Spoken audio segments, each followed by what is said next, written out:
Want to make sharing your Facebook page a breeze? First things first, make sure you're logged into Facebook as yourself, not as your page. We need to access the page from your personal profile.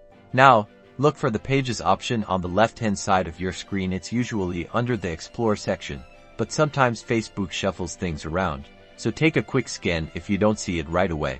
Once you click Pages, you'll see a list of all the pages you manage. Find the page you want to share and click on its name or profile picture to open it. Alright, you're on your page. Now, look for the three dots. Often represented as this button gives you access to more page options. It's usually located near the top of the page, next to the Edit Page button or something similar. Click those three dots. A drop-down menu will appear. In that menu, find the option that says Copy Page Link. Click on that.